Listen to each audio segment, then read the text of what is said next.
Donc quelques mots d'introduction, je ne vais pas être très longue pour laisser la parole à Guy et aux organisatrices. Bienvenue donc à tous. Cette journée se fait sous les auspices de différentes institutions. La Madame Paris, dont je suis directrice, qui nous accueille. Je remercie Stéphanie Molina d'avoir organisé cette journée, en collaboration avec l'association EWER, dont je suis aussi présidente, et qui, depuis maintenant quelques mois, co-organise des événements ici à la Madame Paris, qui tournent autour de la question du genre. On en a organisé un certain nombre au moment de l'exposition Grayson Perry, autour du travail de l'artiste sur le masculin et donc le féminin, à ricochet. Donc on essaye d'être un lieu où le genre est pensé, plutôt autour de l'art jusqu'ici, mais à l'occasion de l'exposition Thomas Chouteux, on s'est dit que ce serait bien d'étendre ce questionnement vers un domaine qui nous est moins connu, qui est l'architecture. Comment les femmes se sont appropriées ce domaine, ont-elles été reconnues ou pas, quelles ont été leurs difficultés. Et je pense qu'on va avoir une très très belle journée, assez unique, puisqu'elle sera émaillée de discours venant de plein d'univers différents. Évidemment des écoles d'architecture, mais aussi des associations. Qu'est-ce que j'ai vu des lieux d'exposition, le ministère de la Culture, une fondation aussi. Donc des chercheurs et des chercheuses qui travaillent sur ce domaine avec des points de vue extrêmement différents. Et je pense que cette diversité de points de vue va nourrir de manière très sensible les débats. Je suis ravie de co-organiser cet événement avec notre voisin et collègue, l'école d'architecture de Paris-Malaquais. Je remercie Bérénice Gossuin de l'avoir organisé, ainsi que Stéphanie Dadour, que je n'ai pas eu le bonheur de rencontrer. Je remercie l'équipe WER d'avoir organisé cette belle journée et je me réjouis je dois dire, de vous écouter. Je ne vais pas pouvoir assister absolument à toutes les interventions, mais en lisant la liste et les sujets, j'ai vraiment l'impression que je vais découvrir un continent qui n'a pas encore été vraiment défriché. Et donc c'est avec beaucoup de curiosité et d'impatience que je vais vous écouter. Merci encore.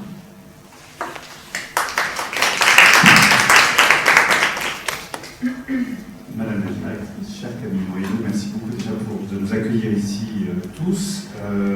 Simplement, donc en effet, je vais devoir partir, ce n'était pas du tout prévu.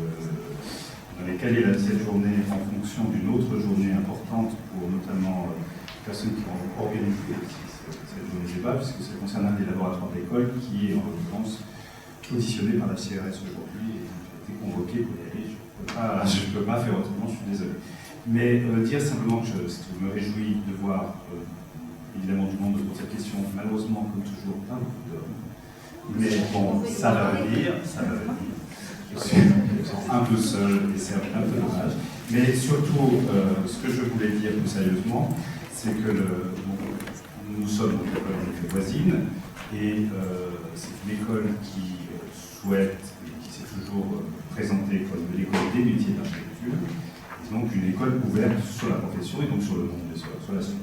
Et il me semblait important, en arrivant il y a 2 ans, qu'on soit ouvert également, on pourrait commencer par être ouvert sur nos voisins. C'est vrai qu'on s'était dit dans ce texte.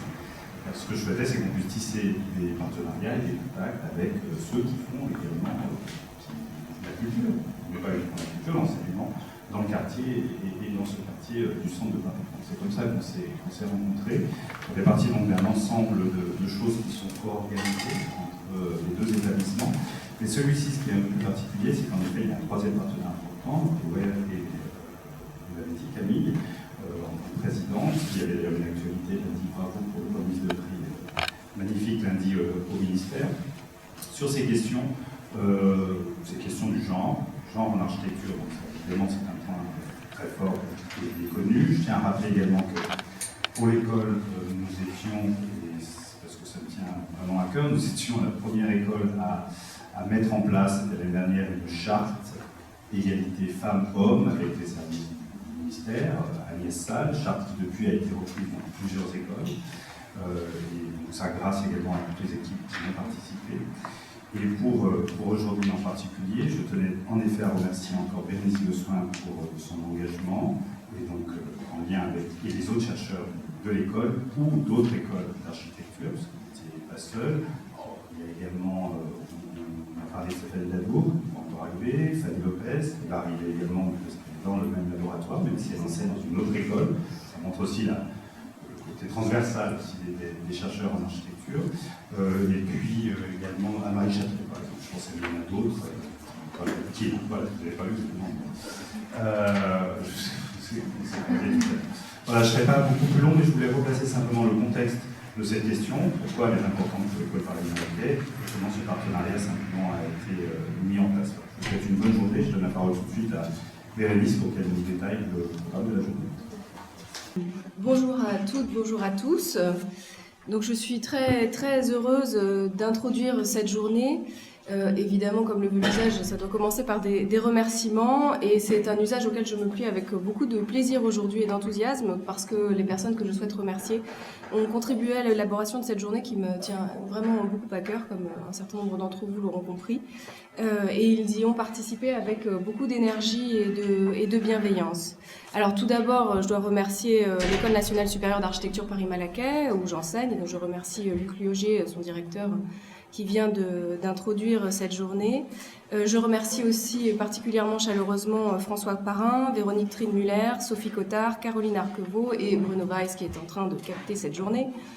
Et ce programme, vous l'avez compris, il s'est bâti en partenariat avec 3 institutions, donc l'ENSA Paris-Malaquais, le 11 Conti, Monnaie de Paris et l'association Aware. Et évidemment, je remercie pour sa présence aujourd'hui et son introduction Camille Morino à double titre, donc à la fois pour la Monnaie de Paris et pour l'association Aware. Et c'est pour moi un très grand plaisir de l'avoir parmi nous aujourd'hui et de voir l'intérêt qu'elle montre pour nos débats que l'on va ouvrir aujourd'hui. Je tiens à remercier particulièrement Stéphanie Molinard et Anna Alkema, donc qui, chacune dans leurs équipes respectives, ont participé et ont été un soutien et un secours pour l'organisation de cette journée. Je remercie bien sûr toutes les intervenantes et intervenants qui vont parler aujourd'hui pour leur enthousiasme également face à ce projet, et je remercie particulièrement Stéphanie Dadour, avec qui j'ai la joie de partager la maternité de ce programme. Enfin, je vous remercie toutes et tous d'être là aujourd'hui pour écouter leur expertise sur le thème du jour, c'est-à-dire les espaces architecturaux urbains et leur lecture et conception genrée dans un temps historique comme contemporain. Alors, cette journée a d'abord un titre: pas de politique, pas de chien, pas de femme. Alors c'est un titre qui a fait rire, sourire, réagir, avec ironie parfois, intriguer et parfois même un peu agacer. Et en fait, la formule complète, je me devais de l'expliquer ce matin, la formule complète telle qu'elle est restituée par Isabelle Comte dans son article intitulé « Les femmes et la culture d'atelier à l'école des beaux-arts » dans le numéro 35 de la revue des livraisons d'histoire de l'architecture que nous présenterons Arlette Auduc et Anne-Marie Châtelet dans quelques minutes. La formule complète dit donc ceci: pas de religion, pas de politique, pas de chien, pas de femme. Donc j'ai enlevé simplement la religion pour que ce soit un petit peu plus court comme titre. Cette formule vient de l'école des beaux-arts où se déroule l'enseignement de l'architecture jusqu'en mai 1968. Et au-delà de l'exclusion des femmes du système, elle a pour objectif d'avertir les élèves des ateliers qui ensemble forment une sorte de tribu, que les questions soulevées par la formule sont susceptibles de fragiliser la cohésion de cette tribu. Cette formule a perduré, même après 1968, et elle m'a été directement rapportée par la directrice de l'unité pédagogique d'architecture numéro 2, et je la cite, elle me dit « Je suis arrivée en 1976 dans une école qui était une réunion d'atelier qui résistait à la réforme et dont la devise était « À l'atelier, pas de politique, pas de femme, pas de chien ». Ça a été mon introduction. Voilà, fin de citation. C'est donc le titre de notre journée pour ancrer notre débat dans une discipline où le folklore a longtemps exclu les unes et les autres. Car ce qui va nous occuper toute la journée, ce sont bien les enjeux des approches genrées de l'architecture et de l'urbanisme. L'ambition étant de poser un débat, car il s'agit bien d'une journée débat, et je reviendrai un petit peu là-dessus sur les règles du jeu à la fin de ma présentation. de présences alternatives dans des disciplines longtemps réservées aux hommes. Les femmes, longtemps exclues, sont aujourd'hui beaucoup plus représentées. Chez les étudiantes, elles représentent un peu plus de 60% de la promotion actuelle de première année à l'ENSA Paris-Malaquais. C'est une petite statistique que j'ai faite moi-même, mais j'imagine qu'on a ce genre de statistiques tout à fait vérifiées à l'école. Et dans la profession, au début de l'année 2018, elles représentent 29% des inscrites à l'Ordre des architectes au niveau national, et 46% d'entre elles ont moins de 34 ans, avec également de grandes disparités territoriales. Et ces chiffres viennent directement du Conseil national de l'Ordre des architectes.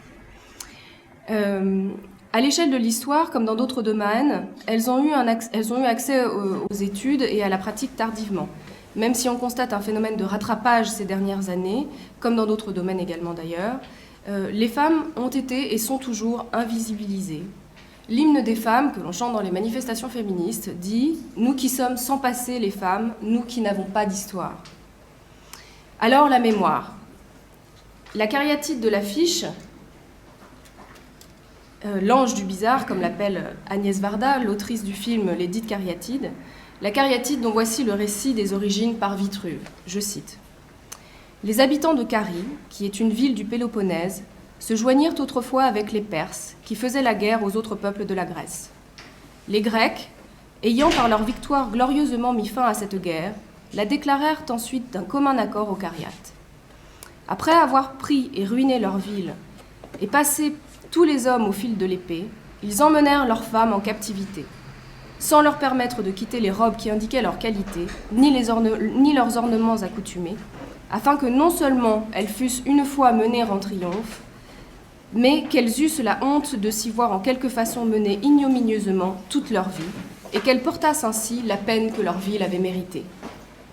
Or, pour laisser un exemple éternel de la punition que l'on avait fait souffrir aux Cariates, et pour apprendre à la postérité quel avait été leur châtiment, les architectes de ce temps-là mirent, au lieu de colonnes, ces sortes de statues aux édifices publics. Vitruve toujours, pour qui l'ordre dorique représente la force, la beauté, je cite, la simplicité nue et négligée du corps de l'homme, l'ordre ionique qui en reprend les proportions en y ajoutant, je cite encore, la délicatesse du corps d'une femme, et l'ordre corinthien représente, je cite à nouveau, la délicatesse d'une jeune fille à qui l'âge rend la taille plus dégagée et susceptible de recevoir les ornements qui peuvent augmenter sa beauté naturelle. Fille du dorique et du ionique, la jeune fille corinthienne n'a d'original que son chapiteau. Le fût de sa colonne lui vient de sa mère, comme sa frise ornée de sculptures, alors que les mutules de sa corniche viennent de son père. Et Vitruve nous dit de nouveau, des deux ordres, on a donc formé un troisième, n'ayant que le chapiteau qui lui appartienne. Et je renvoie ici aux travaux également d'Yves Pauwels, notamment dans son article publié dans LHA, qui revient sur cette conception des ordres, une conception antique qui est reprise à la Renaissance. Dans l'histoire de l'architecture, le corps des femmes est utilisé comme un élément porteur de la construction, incarnant des stéréotypes de genre ou portant le fardeau de la punition. Le travail de l'artiste Shannon Booll jette un regard critique, sans concession, sur le travail des architectes du mouvement moderne, et en particulier Le Corbusier.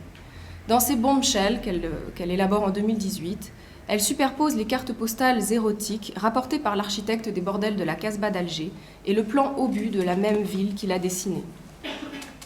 Dans Maison locative Ponsic, toujours en 2018, elle superpose dans une tapisserie les coupes de Le Corbusier et les couples saphiques, toujours issus des cartes postales érotiques que l'architecte redessinait. Les corps féminins immenses menacent l'architecture et le désormais petit homme modulore. Elles restent néanmoins réifiées par le champ visuel de l'homme et le motif de tapis qui remplit leur corps. Et je signale que les œuvres de Shannon Booll sont actuellement exposées au Centre culturel canadien à Paris jusqu'au 5 avril et qu'il y aura une conférence lundi prochain, le 25 mars, de Christelle Tarot et Zineb Selik qui parlera de domination coloniale et contrainte architecturale à partir de l'œuvre de Shannon Booll. Françoise Héritier a démontré dans ses travaux que la domination du corps des femmes par les hommes s'expliquait par leur capacité à procréer. Maîtriser le corps des femmes, c'est maîtriser sa propre reproduction. C'est sur l'idée, depuis longtemps démentie, que cette capacité de procréation absorberait tout le potentiel créatif des femmes, que les femmes ont été exclues des disciplines créatives dont l'architecture fait partie. L'histoire des femmes en architecture est en train de se faire, révélant des femmes ordinaires ou héroïques, toujours actrices de la construction du cadre bâti. Recomposer la mémoire, il en sera question, aujourd'hui, car bien que souvent réduites à des rôles secondaires, elles ont pourtant bien construit au même titre que les hommes. Julia Morgan, Charlotte Perriand, Eileen Gray, Lina Bobardi, Lily Reich, Salma Samar Damlouji, Zaha Hadid et bien d'autres, des figures connues et héroïques de l'histoire et de l'actualité de notre discipline, dont certaines sont présentes dans le numéro 10 de la revue de Criticat publié en 2012, dans un dossier intitulé « Ce que les femmes font à l'architecture ». Dans ce dossier figure notamment un article de Stéphanie Bouis-Ménage, qui va nous parler tout à l'heure, justement, en fin de journée. Et un article de Marie-Jeanne Dumont sur Paulette Barnège, qui, dans les premières décennies du XXe siècle, chercha à faire reconnaître d'un point de vue économique le travail domestique des femmes. Le dossier publie également un texte de Denise Scott Brown, écrit en 1975 et publié en 1989, où elle décrit par sa propre expérience le sexisme du star system, qui résonne avec une récente polémique. En décembre 2018, l'INARCH, Istituto Nazionale di Architettura, décerne son prix à l'architecte italien Massimiliano Fuksas, oubliant son associée et épouse, Doriana Fuksas. Une pétition est lancée à l'initiative du groupe rebelle Architecte et VO Architects, Voice of Women, réclamant une reconnaissance équitable du travail de Doriana et Massimiliano dans la production du studio Fuksas. Le texte indique que les femmes sont majoritaires dans le monde et de plus en plus présentes en architecture, pourtant elles ne sont pas reconnues à égalité. La pétition est signée par Massimiliano Fuksas lui-même, Rem Koolhaas, Beatrice Colomina ou Denise Scott Brown, entre autres. La reconnaissance des femmes est en chemin, mais le combat est toujours d'actualité, comme le souligne Valérie Didlon dans son article publié dans Criticat. En effet, malgré des réflexes conditionnés par le patriarcat, l'ère post-MeToo incite les femmes à parler du sexisme qu'elles subissent et à se regrouper pour faire front commun. Il y a les stars architectes, mais les autres, les moins connus, démontrant que dans tous les interstices, les femmes ont été et sont présentes. Nous entendrons ce matin Sarah Ferrieux-Rubin, qui nous parlera de Simone Galpin, qui participa à la création de la revue L'Homme et l'Architecte et en fut la rédactrice principale avec André Wojcinski.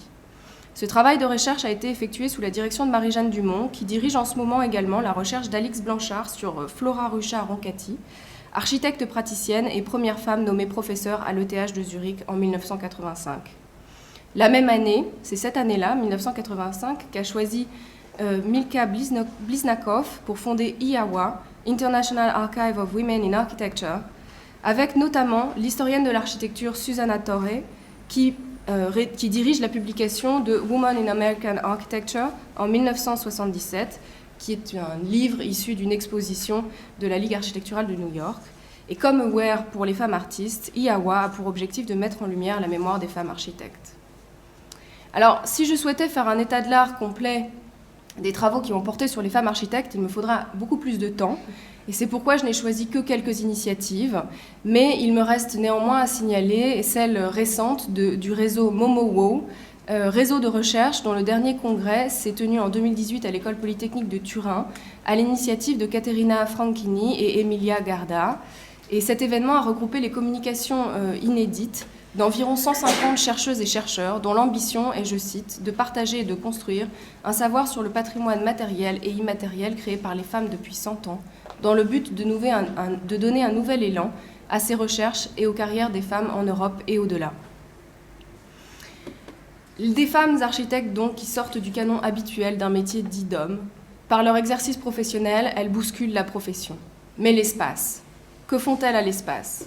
Cette journée a aussi pour objectif de montrer des démarches qui nous éclairent sur les conceptions genrées de notre spatialité quotidienne.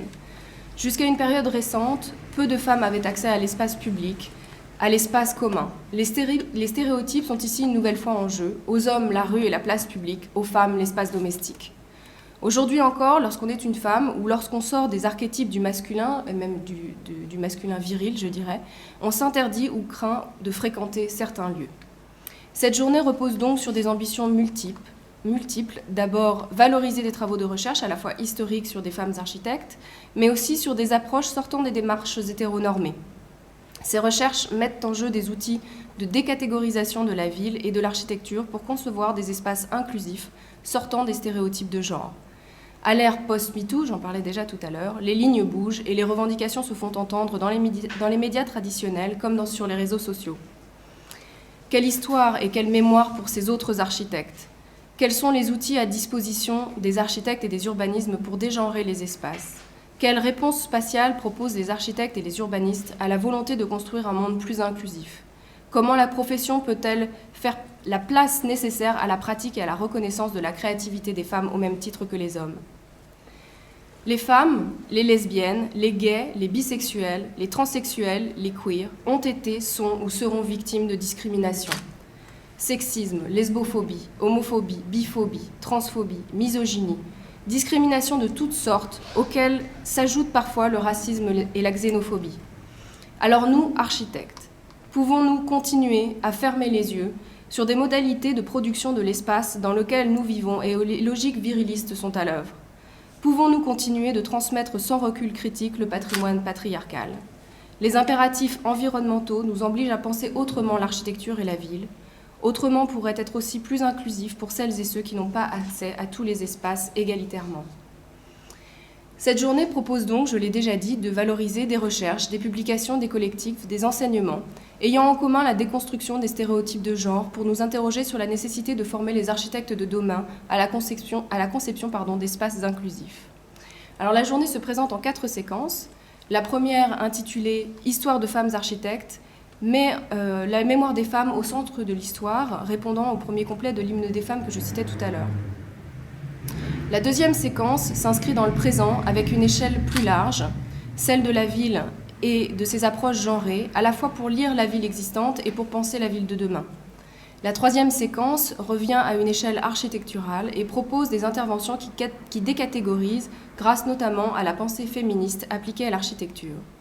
Ces 2 séquences permettront d'aborder des outils de conception inclusif pour la ville et l'architecture, révélant la volonté de mise en crise d'un système de domination masculine des espaces ou comment les gender studies peuvent pénétrer nos disciplines. Elles seront également le lieu d'une critique de la situation actuelle quant à la place de ces approches dans les enseignements des écoles d'architecture. Enfin, la 4e séquence, intitulée « Madame l'architecte », en référence à un Tumblr qui a eu beaucoup de succès il y a quelques années, qui est un petit peu moins maintenant, parce que les Tumblrs sont plus très à la mode, qui racontait avec humour le quotidien de 2 jeunes femmes architectes. D'abord, alors cette partie-là, cette séquence-là, abordera plus spécifiquement la question de la place faite aux femmes dans le monde professionnel. Qu'il s'agisse de l'enseignement ou de la maîtrise d'œuvre, elle reste minoritaire plus les postes sont élevés et plus les projets sont importants. Comme dans de nombreux autres domaines, les femmes éprouvent des difficultés à percer le plafond de verre. Alors, on a dit que j'ai dit depuis tout à l'heure que c'est une journée débat et simplement quelques règles du jeu pour que, si vous êtes tous d'accord, évidemment. Un temps après chaque séquence sera réservé à un débat avec la salle et donc vous êtes toutes et tous les bienvenus à prendre la parole. C'est pourquoi je demande évidemment aux intervenantes et intervenants de ne pas trop s'étaler dans leur temps de parole, donc on avait dit 15 à 20 minutes, et évidemment aux modératrices et modérateurs de veiller à ce que ce temps soit bien respecté. Et enfin, un débat ne veut pas dire parler à tort et à travers, et pour qu'il puisse avoir lieu, je demande aux unes et aux autres d'échanger avec bienveillance, de ne pas se couper la parole, de prendre la parole quand on a le micro et évidemment de ne pas mobiliser la parole trop longtemps pour que chacune et chacun puisse avoir la parole dans le temps limité que la journée nous propose aujourd'hui. Donc je vous souhaite à toutes et tous une journée riche et dense et vous remercie pour votre attention. Bien, bonjour. J'ai un grand plaisir d'être ici aujourd'hui. Je dois vous avouer que ma petite expérience a fait qu'il y a maintenant de ça une vingtaine d'années, j'avais fait un séminaire à Versailles sur la question des femmes architectes, en découvrant avec stupéfaction que toutes les étudiants et les étudiantes que j'avais en face pensaient qu'il n'y avait pas là une question à débattre. Alors je vois qu'aujourd'hui les choses ont changé et je m'en réjouis. C'est une conscience grandissante qui fait plaisir à voir physiquement. J'ai donc le plaisir de modérer la première de ces sessions qui porte sur l'histoire. Et donc, elle va s'ouvrir avec une présentation du numéro d'une revue que sans doute vous pourrez consulter et que va présenter donc Arlette Auduc pour ce qui est de la revue, et je compléterai un peu sur le numéro, et ensuite nous passerons à une seconde, deux autres présentations un peu d'une autre nature qui porteront sur deux femmes qui ont été proches de Wojcicki. Donc je demande à Arlette de venir.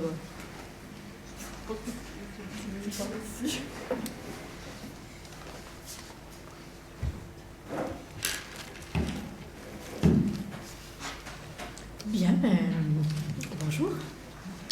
Alors, on m'a demandé d'intervenir dans cette première séquence avec Anne-Marie parce que pour vous présenter une revue qui s'appelle Livraison d'histoire de l'architecture et dont qu'un certain nombre d'entre vous doivent connaître, en tout cas je l'espère, et qui a consacré l'année dernière à cette époque-ci un de ces numéros qui a été coordonné donc par Anne-Marie, et c'est pour ça que nous allons faire cette présentation et des voix, sur la question des femmes et de l'architecture et du paysage, puisqu'il y a aussi un article concernant le paysage dont l'auteur est Bernadette Blanchon.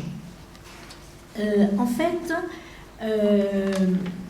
pourquoi la question s'est posée, pourquoi ce numéro-là et pourquoi ce numéro-là à ce moment-là. Donc il se trouve que depuis 2 ans, je suis la rédactrice en chef de cette revue et dont je voulais d'abord vous dire quelques mots. Alors c'est pas le cœur du sujet, mais malgré tout, voilà, je voudrais présenter la revue et puis peut-être que ça donnera des idées à un certain nombre d'entre vous, des idées d'articles et des idées de publications que nous examinerons avec la plus grande attention. Alors les livraisons d'histoire de l'architecture, LHA, tout simplement, ont pour objectif de publier des travaux inédits d'étudiants avancés évidemment, et de jeunes chercheurs. La revue a d'ailleurs été créée pour ça. Elle a été créée en 2001 par Jean-Michel Legnaud et Béatrice Bouvier, avec la collaboration d'étudiants, de doctorants, d'étudiants, doctorants ou non, issus de l'école pratique des hautes études, issus de l'école des Chartes, issus de l'école du Louvre, qui avaient tous un problème commun qui était la difficulté de faire connaître leurs travaux, la difficulté de publier, et je pense que depuis 2001 la situation ne s'est pas arrangée, bien au contraire, et la difficulté qu'ils avaient à être accueillis dans les revues, soit d'histoire de l'art, soit d'histoire de l'architecture, soit d'architecture tout court. Et donc on s'est dit, je faisais partie de cette petite équipe, si c'est trop difficile de se faire publier dans les revues existantes, eh bien créons une revue qui justement sera destinée à ces jeunes chercheurs. Cette revue a été constituée avec un conseil scientifique qui garantit la qualité des articles, un conseil scientifique de réputation internationale avec des chercheurs aguerris, venant de différents pays d'Europe.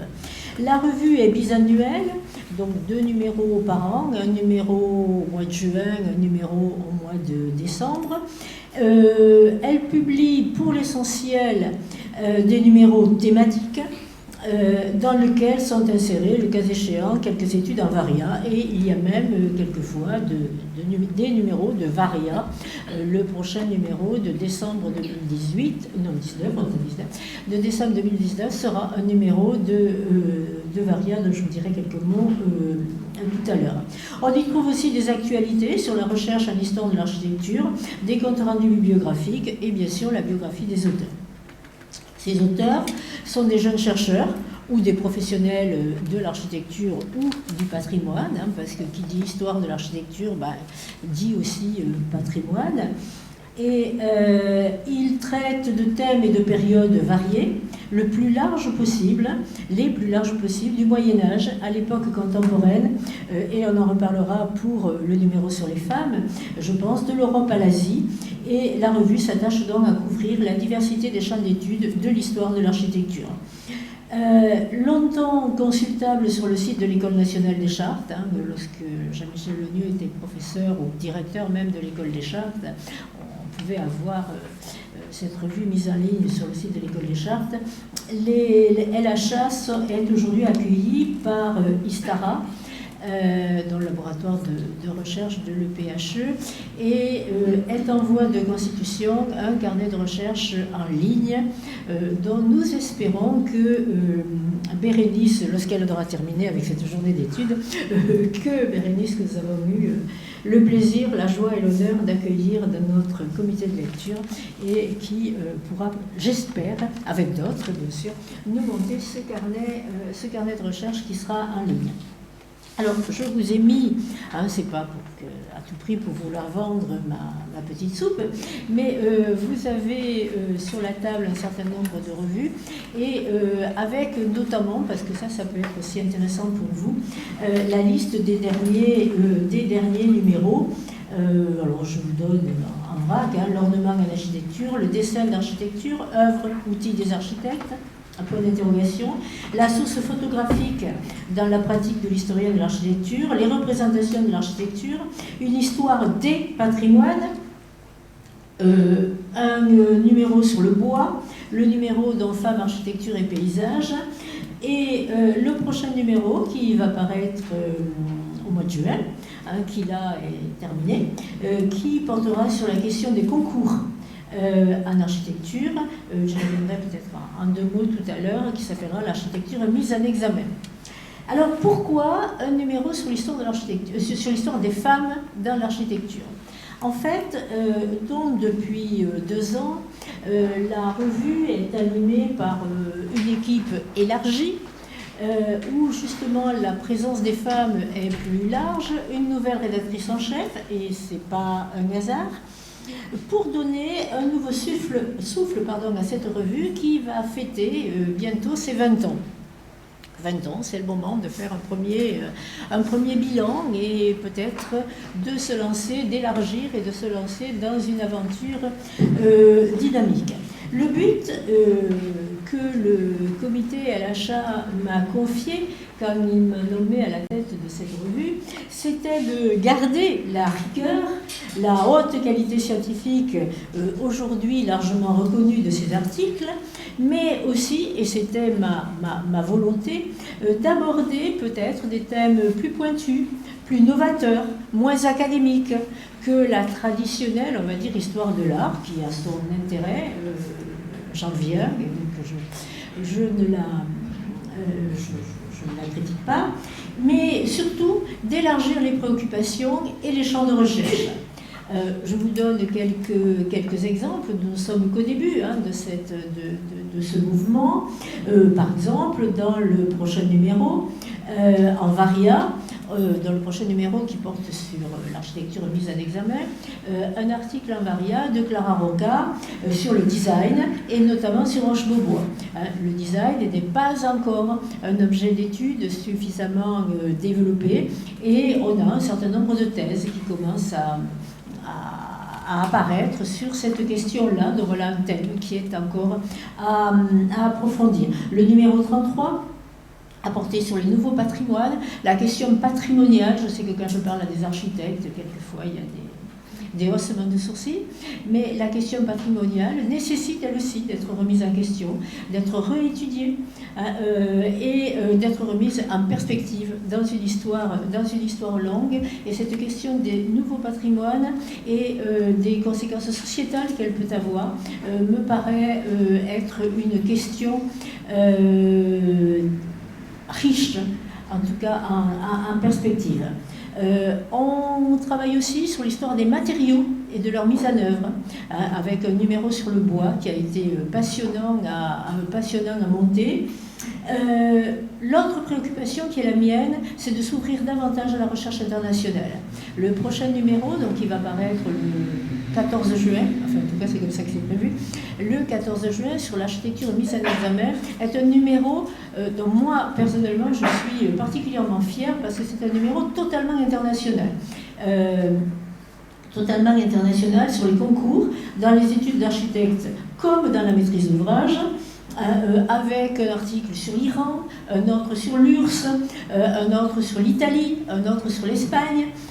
Je crois qu'il n'y a qu'un article sur la France. Et c'est intéressant, non pas simplement pour l'anecdote et pour le fait de se dire « Ah, on a fait un article international », c'est pas ça, mais ça permet aussi de réinterroger l'histoire de l'enseignement dans l'ensemble, dans un certain nombre de pays, d'étudier sur des cas précis les influences réciproques et de réinterroger encore une fois, de réenvisager le modèle entre guillemets français de l'école des beaux-arts et de son enseignement, notamment avec un article sur... Tous les articles remettent ce modèle, réinvestissent ce modèle. C'est vrai pour les États-Unis, bien sûr, avec un article d'Isabelle Gournay, mais c'est vrai aussi sur l'Iran.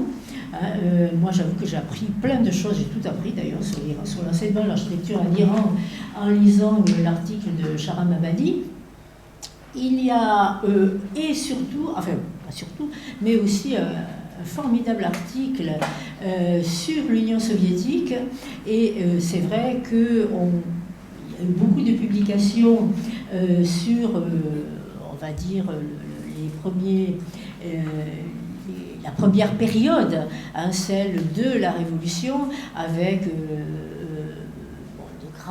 de grands projets que vous connaissez tous, mais ensuite l'architecture ordinaire, hein, l'architecture publique, notamment de la période stalinienne, et la question des concours dans cette architecture-là, moi c'est le premier article que je vois et la thèse est en préparation et elle sera vraiment passionnante à découvrir. Donc, je signale aussi dans nos préoccupations et dans cet élargissement, dans le prochain numéro, donc celui de décembre, qui sera un article de Varia, un article là aussi tout à fait passionnant d'une jeune étudiante algérienne sur la première cathédrale d'Alger, et là aussi quelque chose de tout à fait novateur.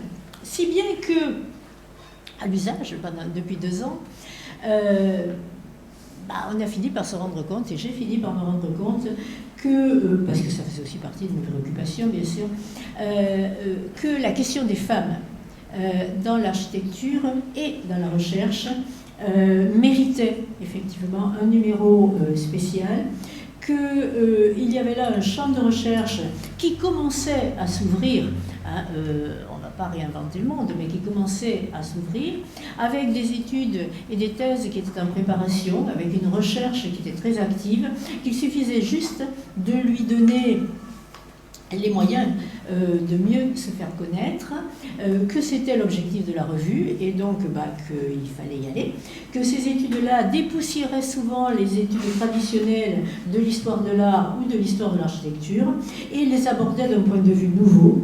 Et donc l'idée d'un numéro sur les femmes et l'architecture a fait son chemin.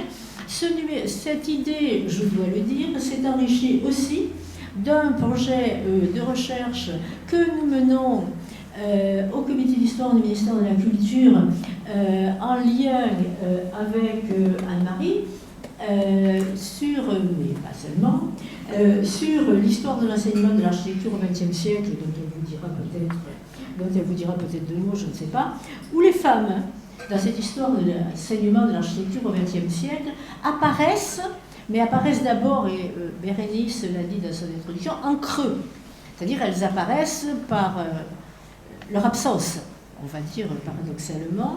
Elles apparaissent en creux par leur absence, leur rôle à la marge, ou je dirais même dans des fonctions qui sont bien genrées.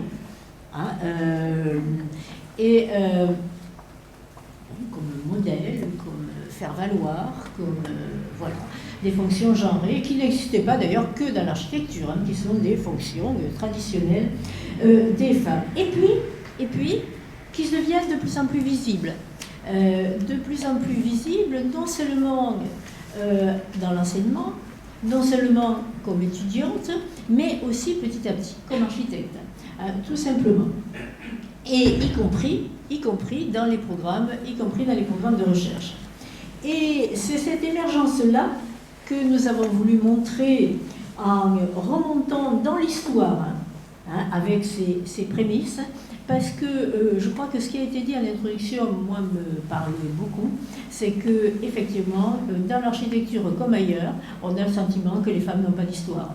Et que peut-être il est temps de revoir tout ça et de faire rentrer les femmes dans l'histoire, parce qu'elles ont une histoire, elles ont joué un rôle dans l'histoire, simplement il faut l'étudier et puis lui donner une visibilité.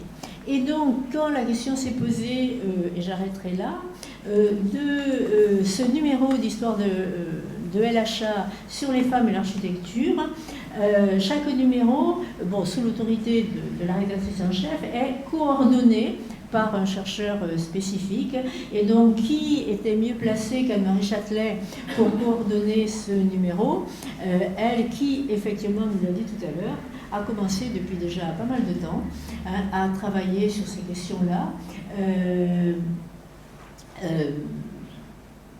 donne maintenant, travaille sur des projets de recherche qui portent aussi ces questions-là. Donc j'ai fait appel à Anne-Marie pour coordonner ce numéro. Vous trouverez des exemplaires sur la table au fond de la salle de ce numéro, qui est un numéro passionnant parce que justement, au-delà de la question actuelle des femmes dans l'architecture, mais je vais lui laisser la parole, il remonte jusqu'au Moyen-Âge pour montrer que non seulement les femmes ont une histoire, mais qu'à un moment donné, dans cette histoire, elles ont eu aussi un rôle de premier plan, et ça, c'est pas inutile de le mettre en avant. Et je laisse donc la place à Anne-Marie et la parole, pour qu'elle puisse vous parler de cette question. Voilà, donc c'est beaucoup d'honneur de dire que j'ai travaillé sur les femmes architectes. C'est une question qui me démange depuis longtemps, à vrai dire, sur laquelle j'ai essayé de susciter des travaux. Moi-même, je n'ai pas fait grand-chose. Ça veut dire que je n'ai pas beaucoup écrit, sinon des introductions. Mais c'est vrai que c'est quelque chose que j'essaye de susciter, tant la question me paraît importante et peu traitée. Bérénice, que je remercie de m'avoir invitée, disait tout à l'heure qu'elle n'avait pas le temps de dresser un état de l'art. Je pense que pour dresser un état de l'art de ce qui a été fait en France, on a besoin d'à peu près 5 minutes. Il n'y a pas grand-chose. Et c'est stupéfiant de voir comment on peut être en retard, entre guillemets, par rapport à ce qui se passe à l'étranger.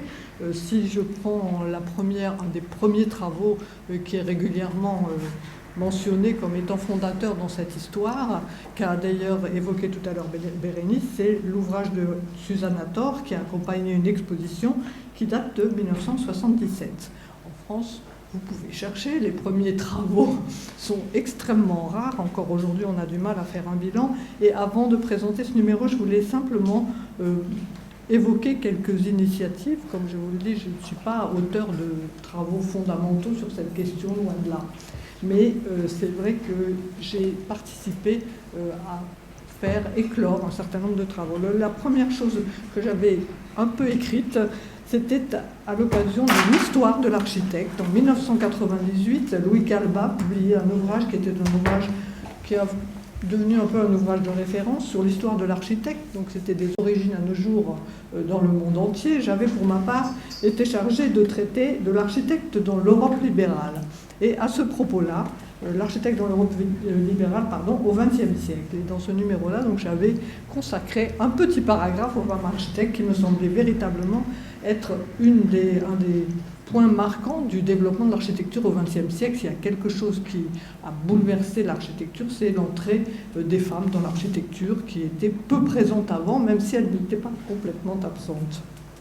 Par la suite, donc il y a eu quelques numéros de revue, peut-être vous les connaissez, des numéros comme celui de la revue Urbanisme en 1898 qui s'appelait Les Pionnières, ou encore celui de 99 d'Architecture créée. Plus tard, c'était un numéro suisse de Face en 2002 qui s'intitulait « C'est l'histoire d'une femme qui ?» 3 points de suspension. Et pour ma part, j'étais à l'école d'architecture de Versailles et je m'occupais d'une revue aujourd'hui disparue qui s'appelait EAV pour École d'architecture de Versailles ou Enseignement, Architecture et Ville selon. Et avant de partir de cette école, c'était en 2010, le dernier numéro, le numéro 15, je l'avais consacré en partie à la question des femmes architectes. Et c'était je vais évoquer un petit peu plus longtemps la conception de ce numéro parce que je trouve qu'elle est très révélatrice de là où nous en sommes. Nous avions mis la main sur un dossier qui avait été constitué par un architecte du nom d'Émile Maigret dans l'entre-deux-guerres, qui avait pensé qu'il y avait maintenant un certain nombre de femmes architectes diplômées de l'école des beaux-arts et que c'était intéressant de leur consacrer un numéro. Donc il avait rassemblé du matériel pour publier un article qui n'a jamais vu le jour. Néanmoins, ce matériel est resté dans les archives. Et qu'est-ce qu'on trouve? On trouve des photos. On trouve la photo de 7 femmes. Donc vous voyez ici un portrait, des portraits profonds, énigmatiques. On a 7 portraits et on a 7 noms. Et notre connaissance est tellement fragmentaire qu'on a été incapable d'identifier plus de 2 de ces photos. Donc ce beau portrait que vous voyez, je ne sais pas qui il représente. C'est une femme diplômée de l'école des beaux-arts dans les années 30, mais je ne sais pas qui elle est. Donc vous voyez qu'on est très très loin d'avoir une connaissance de ce qui s'est passé. On sait qu'elles existent, la preuve en est, vous la voyez, mais qui elle a été. Et le problème se complique quand on veut poursuivre l'interrogation sur leur parcours, pour la simple raison qu'il y a un dispositif qui participe de façon très forte à l'effacement de ces femmes, c'est qu'elles changent de nom. Elles se marient et elles n'ont plus le même nom. Donc même si vous arrivez à repérer des noms de femmes qui ont été à l'école des beaux-arts, pour savoir ce qu'elles ont fait par la suite, c'est une affaire extrêmement compliquée. Peut-être Stéphanie Ménage, qui clôturera cette journée et qui fait sa thèse sur cette question, vous expliquera les méandres par lesquels on peut arriver à les poursuivre, mais c'est extrêmement compliqué. Donc c'est un dispositif très pervers au fond, puisque finalement elles disparaissent sous le nom d'un autre, et qu'avant de trouver quel nom elles ont eu et sous quel nom elles ont exercé, c'est une question relativement compliquée. On a publié par exemple dans ce numéro-là le diplôme de Geneviève Bechmann, qu'elle a soutenu en 1926. Geneviève Bechmann était la fille d'un architecte assez connu qui est Lucien Bechmann, mais elle s'est par la suite mariée et elle est devenue Madame Dreyfus C. Elle a perdu son mari et elle a publié sous le nom de Geneviève C. Donc vous voyez la complication pour arriver à suivre ces parcours très complexes de toutes ces femmes qui, de manière involontaire, peu à peu échappent finalement aux traces qu'on pourrait penser avoir repérées au début.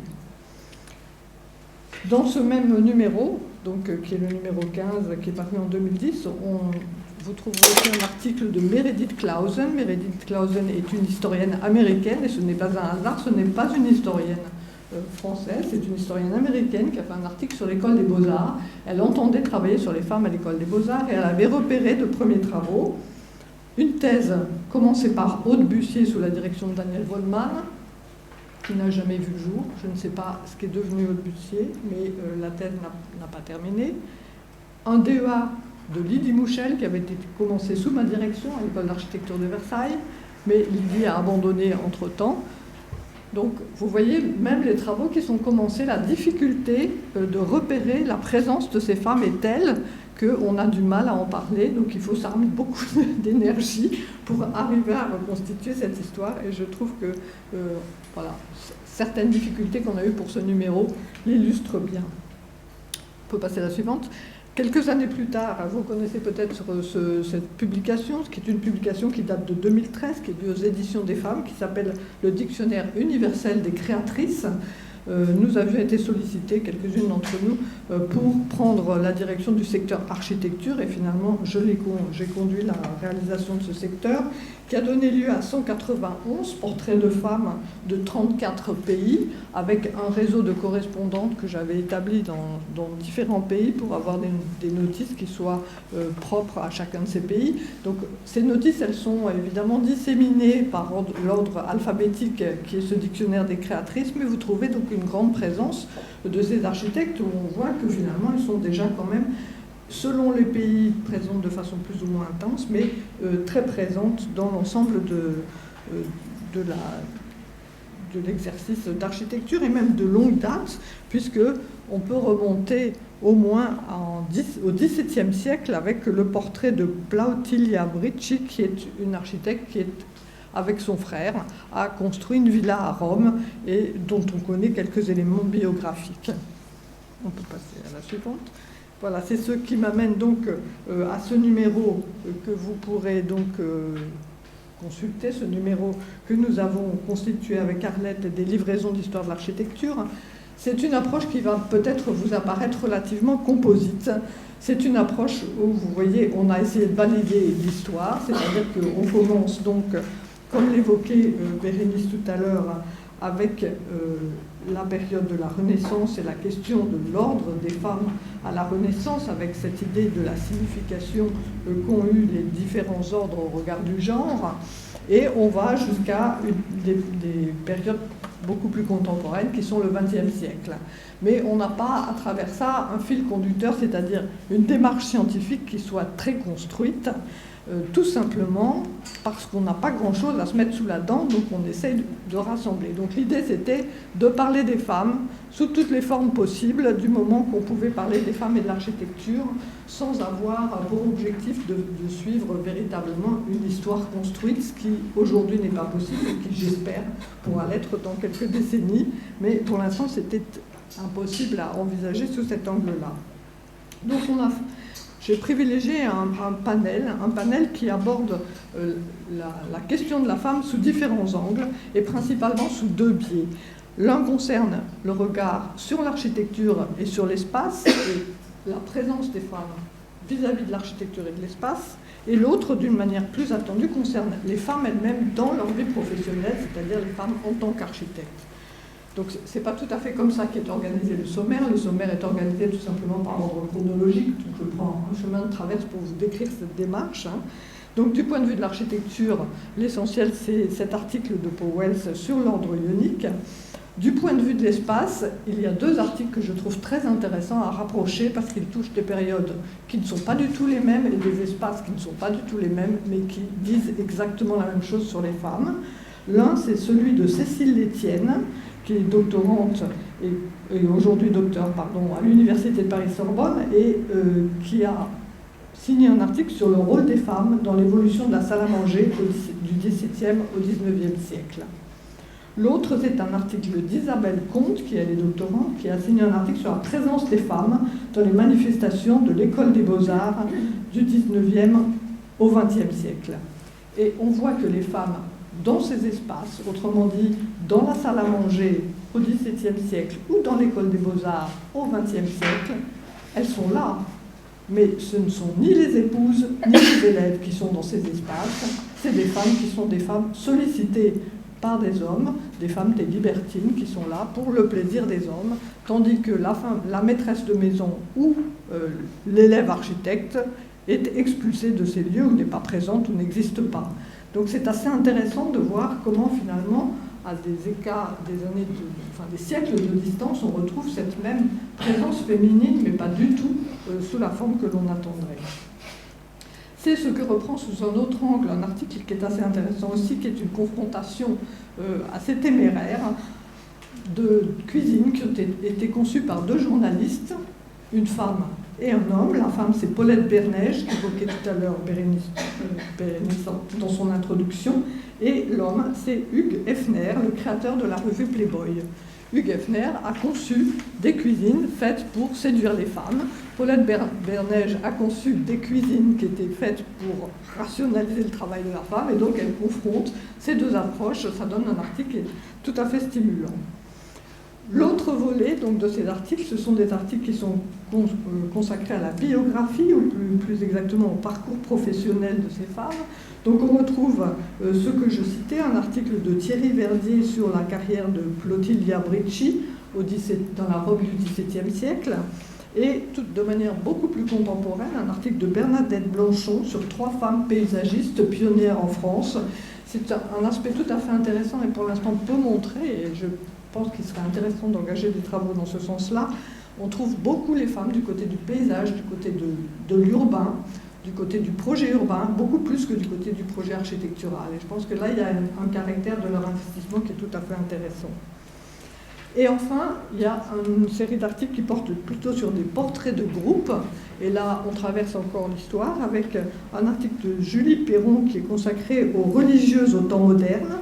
Ces religieuses au temps moderne, elles étaient obligées elles ne pouvaient pas sortir, elles ne pouvaient pas solliciter de présence extérieure à leur propre couvent. Donc elles étaient obligées de tout prendre en charge et par obligation, en quelque sorte, elles sont devenues architectes, gestionnaires de chantier, manouvrières, et donc elles sont actives dans ce secteur d'une façon qui est relativement obscure et méconnue, mais tout à fait intéressante. Il y a un article d'Élise Kering sur les créatrices du chez-soi, de la décoratrice ensemblière à l'architecte ménagère. C'est là aussi un aspect tout à fait intéressant, qui est souvent d'ailleurs pour les femmes à leur corps défendant, c'est-à-dire qu'elles sont appelées à travailler pour les cuisines, pour les écoles primaires, pour des petits programmes qui sont associés à leur activité en tant que mère et pour lesquelles elles sont souvent associées beaucoup plus facilement qu'à des programmes plus monumentaux ou qui ont des enjeux plus politiques. Et un article de Stéphanie Ménage, que vous entendrez donc en conclusion, qui s'intitule « À la recherche des femmes architectes, diversité des pratiques », et qui donc dresse un portrait un petit peu de l'ensemble de l'évolution. Donc vous voyez que ce sont des approches qui sont très variées à travers ces articles, qu'on espère qu'ils soient stimulantes et qui incitent à entrer dans un mouvement sans aucun doute, je pense, irréversible aujourd'hui de l'écriture de l'histoire des femmes dans ces domaines de l'architecture, de l'urbanisme et du paysage. Bonjour. Je suis vraiment ravie de vous présenter aujourd'hui la personnalité de Simone Galpin, qui est la première femme d'André Wozinski. Elle a vécu et travaillé avec lui de 1939 à 1950, avant de proposer une œuvre et un engagement plus indépendant. Donc tout d'abord, pour situer sa personnalité, une brève chronologie. Elle naît en 1913 sous le nom de Simone Angèle Henriette Galpin. Elle se marie en 1939 avec l'architecte André Wozinski à la mairie du 15e arrondissement. Ils vivent au 43 rue Gazan. Puis de 1945 à 1947, elle participe à la création et à la rédaction de la revue L'Homme et l'Architecture. En 1949, elle travaille sur la cuisine de l'unité d'habitation de Marseille. Elle divorce ensuite de son mari André Wozinski en 1951 avant de se remarier avec Vieri Andreini, qui est le frère de Rodio Andreini, géomètre à l'atelier de Le Corbusier. En 1955, cette année donc, c'est une année importante pour son œuvre puisqu'elle publie Poèmes d'amour ininterrompus. Elle participe aussi à l'exposition 10 artistes femmes à la Galerie Creuse. Ensuite, en 1967, année importante aussi parce que c'est l'année où elle est effacée de la liste des collaborateurs de Le Corbusier. Et puis sa mort en 1973. Et puis tout au long de sa vie, donc, elle a porté différents noms, d'abord Galpin, puis Wozinski, ensuite Andreini. Et elle était également peintre sous le nom de Simone Galpin et poétesse sous le nom de Daniel Janin. Donc encore une fois, plein de noms qui augmentent les difficultés à cerner exactement ce personnage quand on a peu d'archives sur elle. Comment j'en suis arrivée à m'intéresser à Simone Galpin? Donc, je m'intéressais pour mon mémoire de fin d'études d'architecture à la revue L'Homme et l'Architecture, qui était, je pensais, d'André Wozinski uniquement. Donc, c'est une revue assez atypique qui est sortie à l'après-guerre, 45-47, avec des couvertures colorées, une iconographie assez particulière, très folklorique, sacrée, spirituelle, qui ressemble peut-être à l'iconographie de la revue Cahiers d'art de Christian Zervos. Cette revue en fait mobilise des experts de diverses disciplines, des sociologues, des médecins, des anthropologues, des architectes et des urbanistes, qui s'associent à la défense d'une architecture source d'épanouissement physique, social et spirituel de l'homme. Et tout ça, donc, à l'image de la maxime qui est reprise dans les 11 numéros, si vous voulez faire des hommes, faites-leur d'abord un milieu. Pour cette revue, André Wozinski s'affirme, ou du moins s'affiche comme le directeur et rédacteur en chef uniquement, comme on peut le voir dans l'ours de la revue. Et jamais n'est mentionnée Simone Galpin. Pourtant, de nombreux indices militent donc pour une revue co-créée, co-dirigée donc, entre Simone et André. À l'IFA, j'ai retrouvé ce document.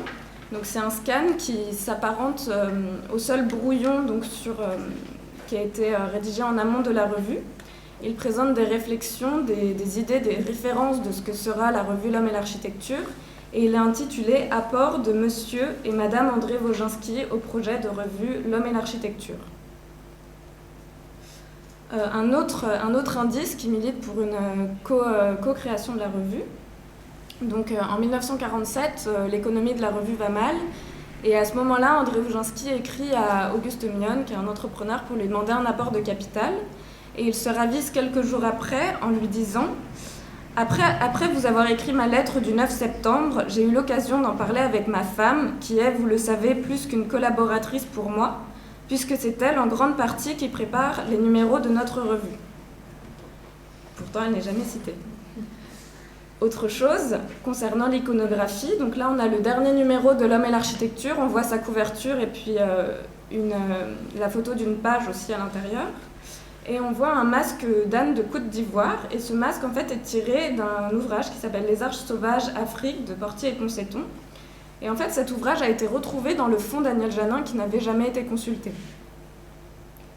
Autre chose encore concernant la mise en page, donc les graphistes de la revue ne sont jamais cités sauf dans un seul numéro consacré à l'unité d'habitation de Marseille. Et à ce moment-là est écrit mise en page, on peut le voir en bas à droite, mise en page Viry-Andréani et Simone Galpin. Et Viry-Andréani en 1947, donc n'est pas encore le second mari de Simone, mais il le sera donc après le divorce en 1951. D'autre part, elle alimente aussi les textes de la revue, puisqu'elle rédige de nombreux poèmes pour L'Homme et l'Architecture, dont un notamment pour La Maison Radieuse, donc dans le numéro spécial sur l'unité d'habitation. Et puis le dernier indice, peut-être le plus probant sur cette co-direction, cette co-création, un article nécrologique qui a été retrouvé dans une mince pochette noire qui est la seule pochette des documents sur Simone Galpin retrouvée dans la maison atelier d'André Wozinski à Saint-Rémy-les-Chevreuse, où on peut lire « Elle a participé à la réalisation de la première unité d'habitation de Le Corbusier à Marseille et à d'autres créations dont l'église de Ronchamp. Elle créa et anima la revue L'Homme et l'Architecture ». Donc ça confirme son travail jusqu'à présent non reconnu pour la revue. Voilà. Après, au-delà des travaux qu'elle a fait avec André Wozinski, elle a aussi eu un rôle important dans l'atelier de Le Corbusier. Donc là, on peut voir dans le livre noir de l'atelier qui recense les collaborateurs de l'atelier de Le Corbusier, qu'elle y est introduite à partir de 1946 sous le nom de Daniel Janin. Elle est certainement introduite à l'atelier grâce à son mari André Wozinski, qui réalise des missions pour Le Corbusier en 1936 et 1937 et qui rejoint à nouveau l'atelier en 1943 sous le signe de l'Escoral. Et puis, donc, en parcourant les différentes lettres qu'elle a écrites à Le Corbusier, on peut connaître le rôle qu'elle a eu dans l'atelier. Elle s'occupait notamment d'encadrer les plus jeunes architectes. Et également, elle a eu un rôle important pour l'équipement de l'unité d'habitation de Marseille. Et donc, je vais vous citer un extrait d'une lettre qu'elle écrit à Le Corbusier où elle donne des conseils pour l'équipement. « La porte devrait s'ouvrir sur la cuisine pour cacher le désordre possible et surtout canaliser les visiteurs directement dans la salle commune. Au sujet de la chambre des parents, je maintiens ma façon de voir, le lit est mal placé dans le plan actuel. Je trouve que le parapet devrait être conçu pour servir en partie de fond de lit. Une question encore, Envisagez-vous tous les appartements de la même couleur? Ne pourrait-on garder la même couleur pour les grandes surfaces et trouver des variantes pour les détails? Il y a des choses salissantes en blanc. Donc à partir de cette lettre et de la révélation de son rôle pour l'équipement et notamment la cuisine de Marseille, je me suis attachée à retracer l'histoire de cette cuisine à partir de 3 sources principales. Donc l'œuvre complète de Charlotte Perriand par Jacques Barsac, Le Corbusier meuble et intérieur 1965 d'Arthur Hueg, et puis un numéro de la Revue des musées de France, Revue du Louvre. Du coup, la chronologie de l'histoire, enfin l'histoire de cette cuisine. Le 30 novembre 1945, le ministre de la Reconstruction et de l'Urbanisme, Raoul Dautruy, commande l'unité à Le Corbusier. Ensuite, en juillet-août 1946, la revue L'Homme et l'Architecture consacre un dossier sur la fonction alimentation dans le logis. Et à ce moment-là, à cette occasion, Daniel Janin rédige un poème sur la cuisine traditionnelle. Ensuite, en 1947, est posée la première pierre de l'unité. Et Charlotte Perriand propose une première version de la cuisine avec un passe-plat. Donc la cuisine est fermée d'abord, puis elle la modifie aux dimensions du modular. Et puis elle en fait aussi une cuisine bar, donc ouverte sur le séjour pour que la maîtresse de maison reste au contact de ses invités.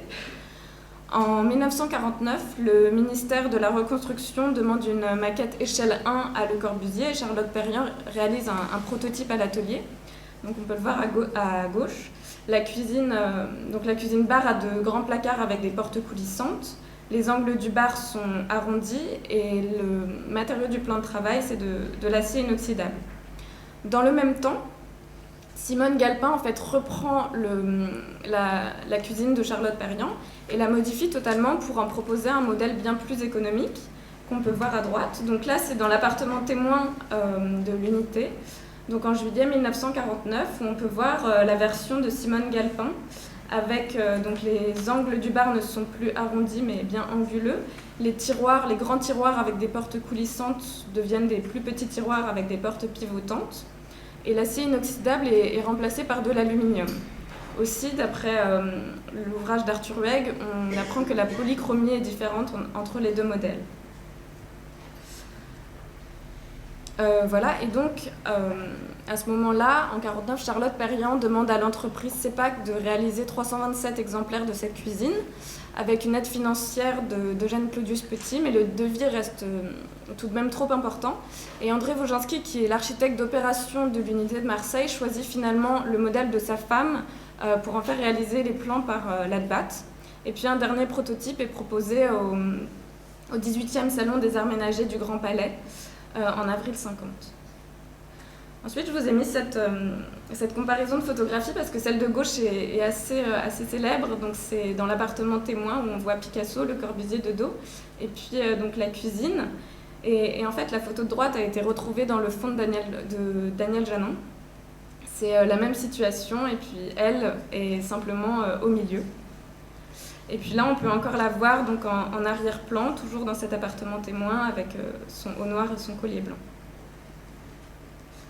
Voilà, ça c'est la cuisine actuelle, où on voit que les conseils qu'elle a donnés à Le Corbusier ont bien été adoptés, puisque la porte s'ouvre de façon à refermer la cuisine, comme elle le préconisait dans la lettre qu'elle lui a écrite.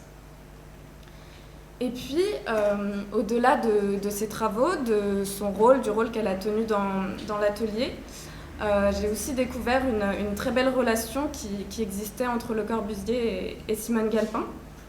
En tout cas, un estime intellectuelle et artistique, puisqu'il lui a offert 3 tableaux, dont Femme endormie, donc offert en 1948, ou Garder mon aile dans ta main, offert en 1949, et Femme allongée et bouteille en 1951. Donc ce geste est assez important parce qu'un artiste n'offre pas une œuvre d'art à n'importe qui, il faut savoir la recevoir. Et donc je trouvais que c'était un bel exemple de leur relation.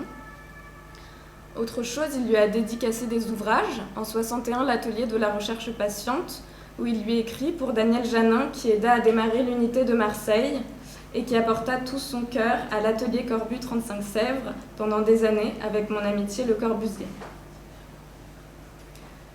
Voilà, et pour conclure cette relation entre Simone Galpin et l'atelier, sa disparition en 67, après être citée dans le magazine Le Point, l'unité d'habitation de Marseille, en deuxième collaboratrice de Le Corbusier après André Wojanski. Une mention aussi dans l'atelier de la recherche patiente, où elle est citée dans la liste des personnes qui ont apporté leur aide à l'atelier sous le nom de Daniel Janin. Et en fait, l'ouvrage Le Corbusier 1910-65, qui paraît en 1967, donc 2 ans après la mort de Le Corbusier, fait disparaître un seul nom de la liste, et c'est celui de Simone Galpin-Daniel Janin. Voilà, et puis je voulais aussi, en dernier lieu, rendre hommage à son œuvre plus indépendante, qu'elle a fait donc ni avec André Wojanski, ni à l'atelier, mais qu'elle a développée après. Des peintures, dont je vous présente 2 tableaux, Vietnam, déchirure du monde et Le Cri. Donc elle est exposée à la Galerie Creuse avec le soutien de son second mari, Vieri Andréani. Elle a participé aussi à l'exposition 10 artistes femmes en 1955, qui lui a valu une très belle critique. Conscience aiguë des possibilités sans limite de la vie universelle, voilà les tendances, les caractères, les traits majeurs de ce peintre, mais un élan de nature que, faute d'un meilleur terme, nous appellerons la spécificité féminine, leur donne naissance, les organise. Et l'héritage que je trouve le plus remarquable de son œuvre, de nombreux ouvrages de poésie, dont Poème d'amour ininterrompu en 1955 ou À l'ombre des forces de frappe en 1964, je cite: « Femme douce, femme lassée, peut-être encore assez courageuse pour affronter la réalité de l'histoire, ne trichez plus avec votre sens du bonheur, ne trichez plus avec la réalité mortelle. Je vous parle sans haine, la haine vraiment je ne sais pas ce que c'est. » Voilà, donc j'en ai terminé avec la présentation de cette personnalité engagée pour la femme, pour l'homme, donc très riche, assez sensible en même temps. Et je suis très très heureuse d'avoir pu partager avec vous ce portrait et de construire le socle de sa mémoire, de cette femme que je trouve incroyable. Bonjour. Je vais décaler le propos tel qu'il était proposé pour laisser une place à l'actualité.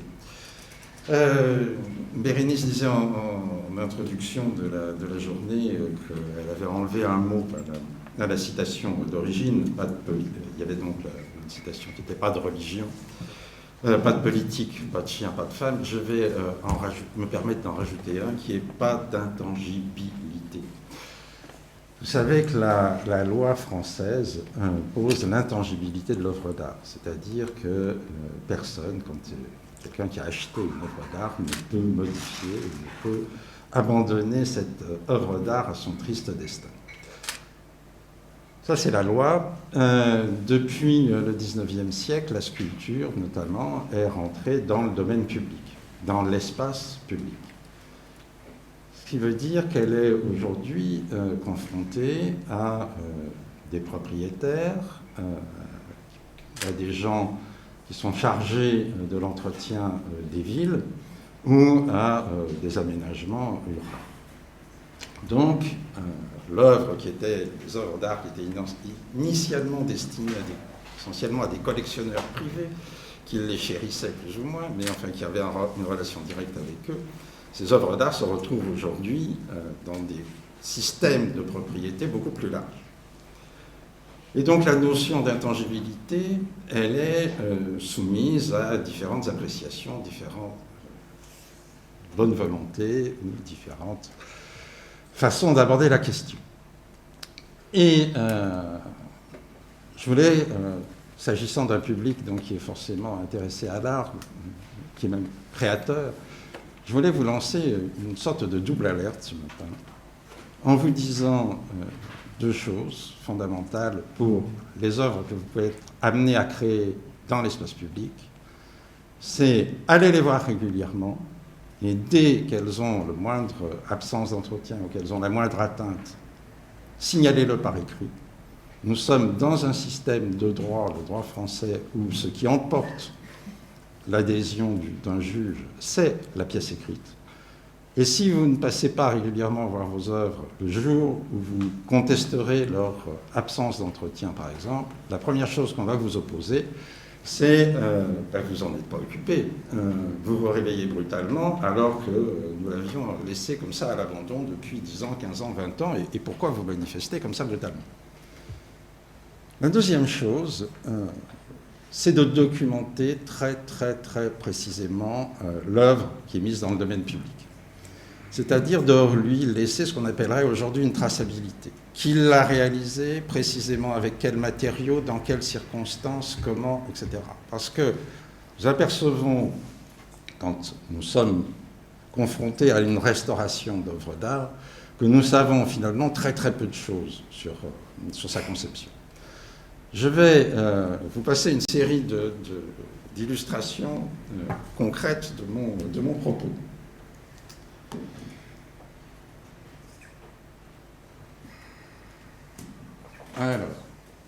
Alors, c'est celle-là. En quelques mots, je vous parle donc en tant que directeur de la Fondation Martha André Woganski, juste quelques mots donc, sur les missions d'une telle fondation qui a été créée de leur vivant, enfin pensée de leur vivant par Martha Pan et André Woganski, qui est devenue effective en 2001, puisqu'ils souhaitaient que ce soit une fondation reconnue d'utilité publique. Dans ce cas-là, vous passez devant le Conseil d'État qui contribue à fixer le conseil d'administration. Donc c'est parfois des négociations un peu longues. Martha Pan est morte en 2008, André a été mort en 2004, et la création de la fondation se fait après 3 ans de négociations donc, avec le Conseil d'État sur la composition du conseil d'administration en 2011, et j'ai pris moi mes fonctions en mai 2015. Donc les objectifs, si vous voulez, sont simples, c'est de maintenir un site fondateur, qui est la maison dans laquelle ils ont vécu pendant plus de 50 ans, qui a été construite en 1954, et qui est le siège de la fondation, qui se compose d'une maison et d'un parc de sculptures. Deuxième chose, Martha Pan nous a laissé 500 œuvres, donc 500 sculptures, 1 millier de dessins, 3 ou 4 000 photographies, quelques centaines de pages d'écrits, donc tout ça constituant une collection qu'il faut à la fois inventorier et dont il faut gérer la conservation et la conservation préventive. Vraiment, nous sommes là pour faciliter les actions de communication autour de ces deux créateurs. Nous sommes là, ça a été le cas avec Sarah, pour accompagner les chercheurs, accompagner les étudiants qui travaillent sur à la fois l'architecte ou la sculptrice ou sur des thèmes croisés. Nous sommes là aussi, naturellement, pour surveiller un peu ce qui se passe en termes de marché. Nous sommes ayant droit des 2 artistes, donc notamment en ce qui concerne Martha Pan, nous sommes experts sur son œuvre. Et puis, et c'est ce dont je vais vous parler aujourd'hui, nous sommes là pour assurer le droit moral attaché pendant 70 ans aux œuvres d'art après le décès de leur créateur. Je vais vous faire une conférence qui va être un peu Kleenex, c'est-à-dire que je vais passer sur l'envers du décor habituel de la présentation. Premier cas que je voulais vous présenter, c'est cette sculpture qui s'appelle la sculpture 110, qui est une grande sculpture en fibre de verre que Martha a créée au seuil des années 70. Vous voyez, cette photo, il faut que vous imaginiez que la sculpture est d'un rouge éclatant. Cette sculpture, elle est là photographiée dans le jardin de la maison de Saint-Rémy. Elle va être achetée par la ville de Paris. Et elle va être installée dans le jardin Tino Rossi, c'est-à-dire le grand jardin de sculpture de la ville, qui se trouve quai Saint-Bernard, en dessous de l'Institut du monde arabe et du jardin des plantes. Et quand vous passez sur le quai Saint-Bernard, cette sculpture est une des rares qui soit à hauteur du quai. Donc quand vous passez en vélo, ou quand vous passez en autobus, ou quand vous passez en voiture quai Saint-Bernard, c'est l'une des choses qui vous signale, enfin une des œuvres, qui vous signale la présence de jardins de sculpture dans la ville. Nous nous transportons donc dans le centre de Paris, nous nous transportons sur les berges de la Seine et nous nous télétransportons en 2019 et la sculpture, la voilà. Donc ça, nous vivons tous hein, la maladie infantile du tagueur et du graffeur. Autant il y a des gens qui ont des expressions artistiques, autant il y en a certains qui ont une tendance à tout envahir. Et voilà ce qui reste de la sculpture. Alors la sculpture, la ville de Paris l'entretient même tellement au fur et à mesure des tags qu'on a fini par lui enlever sa couleur, on a fini par lui enlever sa matière. Vous voyez que ce qui en reste n'a plus rien d'un rouge vif, mais est devenu une espèce de marron brunasse pas terrible. Et puis la dernière intervention d'un tagueur a constitué voilà, une sorte d'achèvement de la présence de l'art.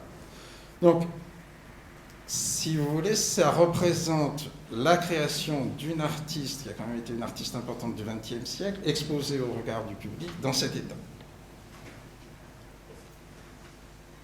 Et naturellement, nous avions à plusieurs reprises demandé à la ville de Paris de faire ce qu'il fallait pour restaurer l'œuvre, non pas effacer les tags, mais maintenant passer à une dimension de restauration totale de l'œuvre. Ce n'a pas été fait, et donc nous allons passer dans les procédures juridiques.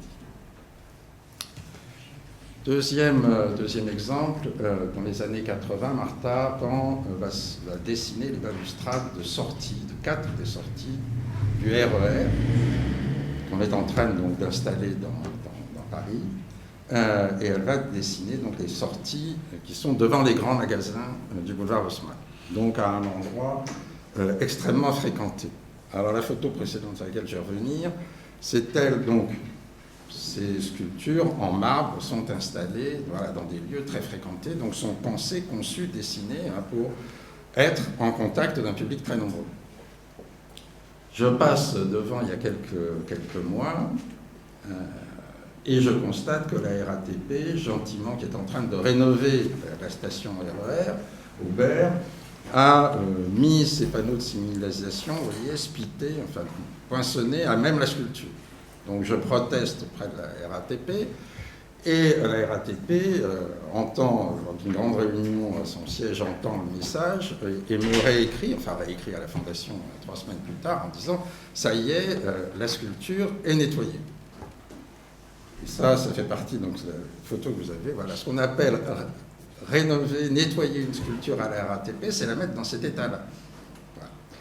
Donc, ils ont effectivement fait une chose qui leur était demandée, c'est enlever les panneaux de signalisation, de communication qu'ils avaient plantés à même la sculpture, mais en tout cas, ils sont incapables de l'entretenir au jour le jour, et là, une fois de plus, d'entamer une restauration sérieuse de l'œuvre. Alors, l'excuse, il faut toujours s'excuser dans ces cas-là, c'est de dire « Ah oui, mais...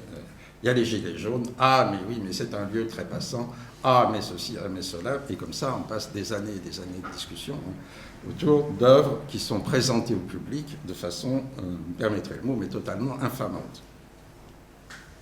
Grenoble, 1968, les Jeux Olympiques, on vient de fêter le 50e anniversaire de ce qui a été un événement national, et à l'occasion de cet événement national, on a construit beaucoup d'équipements publics à Grenoble, dont une maison de la culture. André Wagensky signe cette maison de la culture et demande à Martha Pan donc, de créer sur le parvis de la maison de la culture, donc le signe annonciateur du bâtiment, une sculpture à laquelle Martha Pan donne donc la forme que vous avez là au premier plan. Grenoble veut obtenir le label Ville d'art et d'histoire, donc constitue son dossier, et dans son dossier de labellisation met en avant la présence de 158 œuvres d'art dans son espace public. C'est une des collections en extérieur de sculptures la plus abondante qui puisse exister en France. Et via les techniques de communication contemporaine, ils imaginent donc de faire un circuit, de mettre devant chaque sculpture un flashcode qui permettra donc aux gens qui suivent cet itinéraire de recueillir au fur et à mesure des informations sur l'œuvre, sur le sculpteur, etc. Entreprise totalement louable. Ça suppose une chose quand même, ils en sont parfaitement conscients à la ville, c'est qu'ils restaurent les œuvres avant de les livrer au public. Parce que naturellement, quand vous mettez en avant un patrimoine, encore faut-il que ce patrimoine il soit fidèle à ce que les artistes ont voulu faire. Et c'est comme ça donc que la ville de Grenoble invite ses propres citoyens, ses propres administrés, les touristes de passage, à aller voir ça. Donc c'est encore passage d'une série de taggers. Voilà. Et donc, une fois de plus, on envoie des gens voir quelque chose de totalement infamant pour l'idée, pour ce qu'était le talent de l'artiste. Je parlais tout à l'heure de la nécessité de communiquer, de constituer des dossiers documentaires extrêmement précis sur les œuvres. Je vous le dis parce que nous avons le cas en ce moment avec le Centre national des arts plastiques, avec le domaine de Kerguéhennec.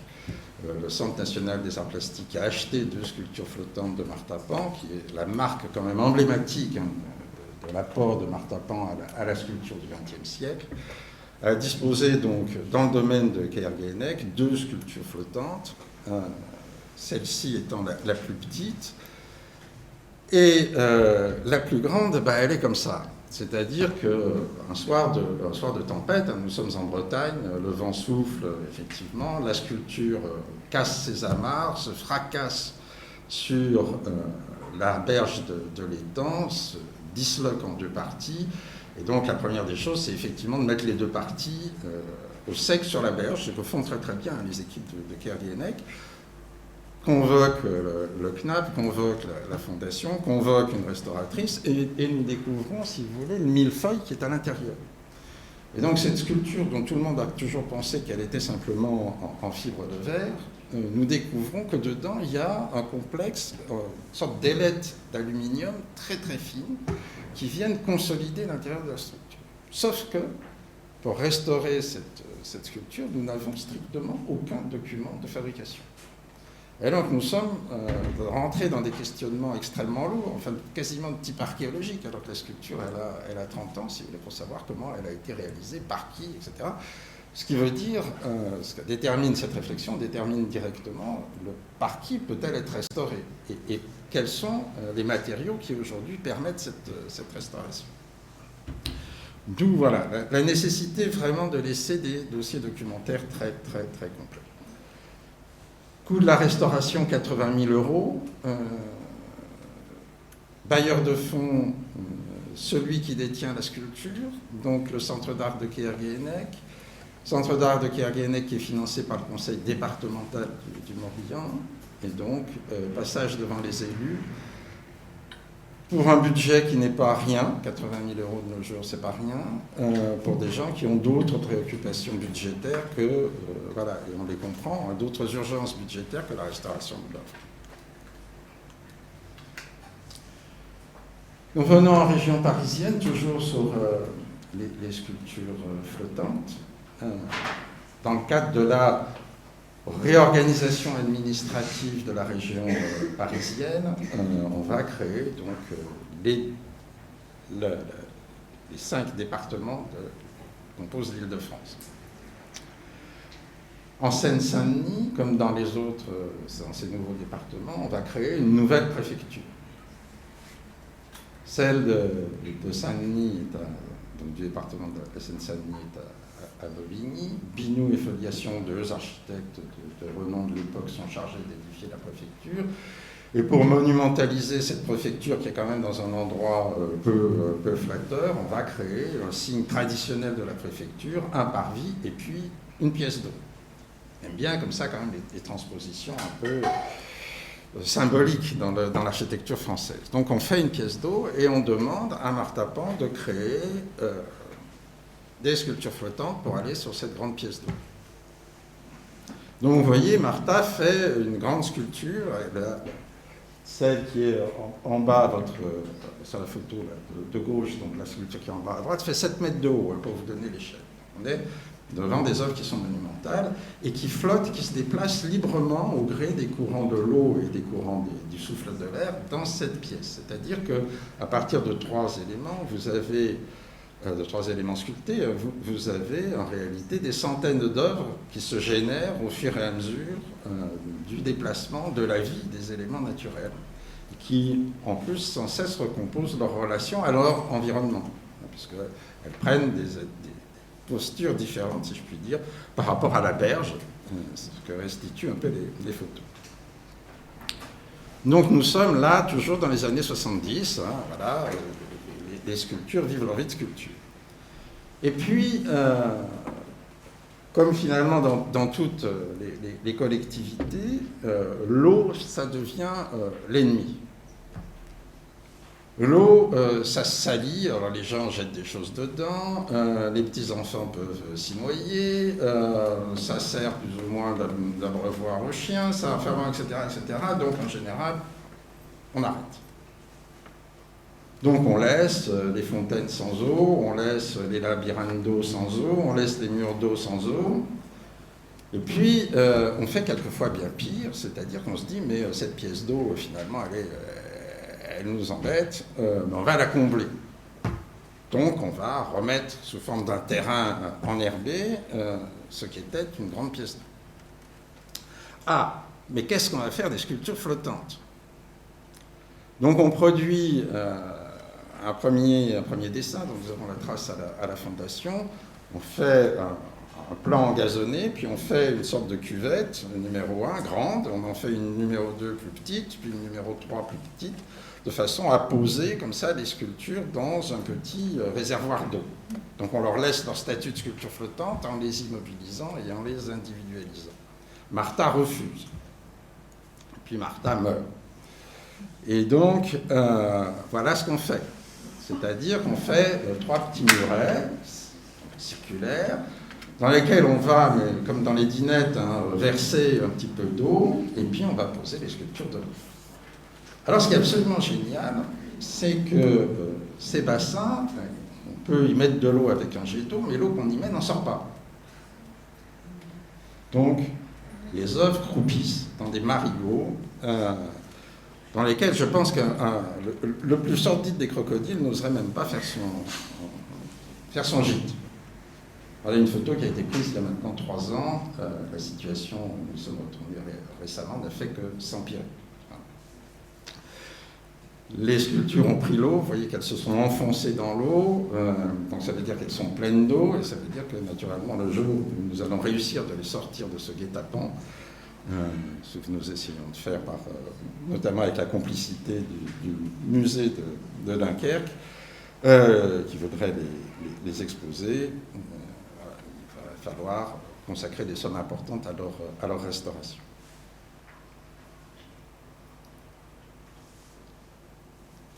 Vous savez que, toujours dans nos fameuses années 70, on a beaucoup milité, plaidé pour la présence des œuvres d'art dans la ville. André Wagensky, construisant dans une cité particulièrement pauvre, qui est Firminy, construisant un ensemble de logements HLM en dehors du périmètre corbuséen, etc., se dit, on va mettre des œuvres d'art à disposition du public. Donc 12 entrées d'immeubles dans cette opération immobilière, 12 occasions de mettre le public en rapport avec la sculpture. Et Martha crée 12 sculptures pour voilà, chacune, donc une sculpture par pied, par sortie, entrée d'immeuble. Alors quelques années après, vous transportez dans les années 2017, quand a été faite cette photo, voilà un pied d'immeuble devant lequel reste une sculpture. Elles sont relativement modestes, elles font 1 mètre, 1 mètre 20 de haut. Elles sont soit solitaires, soit conçues pour être duel. Dans ce cas-là, vous avez une relation formelle entre les 2 éléments qui composent la sculpture. La vie étant ce qu'elle est, on va éprouver le besoin de refaire le sol. Et donc, on va changer les conditions, naturellement, de relation de la sculpture au sol. Alors, la grande photo qui est à gauche vous montre comment, pour changer le sol, on va déposer une sculpture, mais on va la remonter à l'envers. Voilà. Et ça ne dérange absolument pas les personnes qui l'ont fait, c'est-à-dire qu'on ne prend pas de repères ni de photos avant, et on la remonte dans le mauvais sens. On peut, c'est le cas de la photo du haut, la reposer sur un socle, alors c'est des sculptures qui ont été réalisées en béton, on va la reposer sur un socle en caoutchouc. Donc avec une stabilité qui fait que naturellement, au bout de quelques temps, la sculpture va verser, va se retrouver par terre, et pour rentrer dans l'immeuble, je ne vous ai pas fait un plan large, mais vous êtes quasiment obligé de piétiner la sculpture. Et puis, ce que montre le cas, la photo du bas, si jamais la sculpture vous change, ben vous la sciez en deux, tout simplement. Hein, vous en jetez une moitié, puis vous gardez la moitié supérieure, puis vous la réinstallez sur un banc, puisque vous avez le début d'un corps d'un jeune de la résidence, là, sur la droite de la photo. Donc voilà, vous déplacez l'œuvre, vous la mettez sur un banc, et vous êtes content comme ça.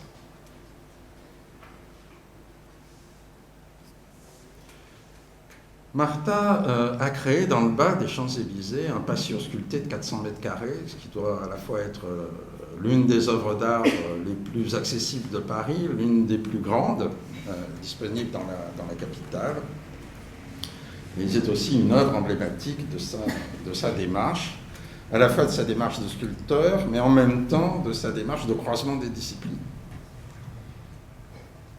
En bas de l'avenue des Champs-Élysées, nous sommes quasiment au rond-point des Champs-Élysées, dans une galerie commerciale qui traverse un des Champs-Élysées à la rue de Ponthieu. On lui donne l'opportunité d'aménager un patio de 400 mètres carrés.